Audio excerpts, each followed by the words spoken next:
Shalom everybody. Today is part 37 of reading the Bible, and we're reading Genesis 39. Joseph and Potiphar's wife.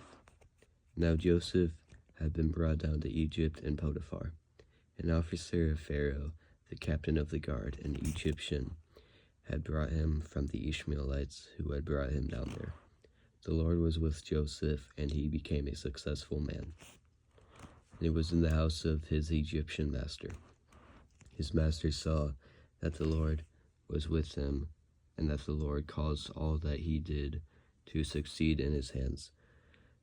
So Joseph found favor in his sight, and attended him, and he made him overseer of his house, and put him in charge of all that he had. From the time that he made him overseer in his house and over all that he had, the Lord blessed the Egyptian's house for Joseph's sake.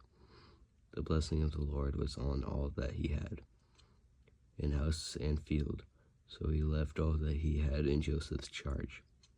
And because of him, he had no concern about anything but the food he ate. Now Joseph was handsome in form and appearance. And after a time his master's wife cast her eyes on Joseph and said, "Lie with me." But he refused, and said to his master's wife, "Behold, because of me my master has no concern about anything in the house, and he has put everything that he has in my charge. He is not greater in this house than I am, nor has he kept back anything from me except you, because you are his wife. Then how then can I do this great wickedness and sin against God?" And as she spoke to Joseph day after day, he would not listen to her, to lie beside her, or to be with her. But one day, when he went into the house to do his work, and none of the men of the house were there in the house, she caught him by his garment, saying, "Lie with me." But he felt his garment in her hand, and fled, and got out of the house. And as soon as she saw that he had left his garment in her hand, and had fled out of the house, she called to the men of the household, and said to them, "See, he has brought among us a Hebrew to laugh at us.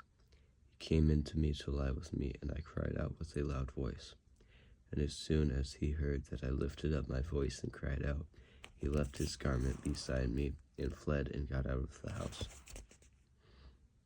And then she laid up his garment by her until her master came home, and she told him the same story, saying, "The Hebrew servant whom you have brought among us came in to me to laugh at me, but as soon as I lifted up my voice and cried, he left his garment beside me and fled out of the house." As soon as his master heard the words that his wife spoke to him, "This is the way your servant treated me," his anger was kindled. And Joseph's master took him and put him into the prison, the place where the king's prisoners were confined. And he was there in prison. But the Lord was with Joseph, and showed him steadfast love, and gave him favor in the sight of the keeper of the prison. And the keeper of the prison put Joseph in charge of all the prisoners who were in the prison. Whatever was done there, he was the one who did it. The keeper of the prison paid no attention to anything that was in Joseph's charge, because the Lord was with him, and whatever he did, the Lord made it succeed. This is the word of the Lord.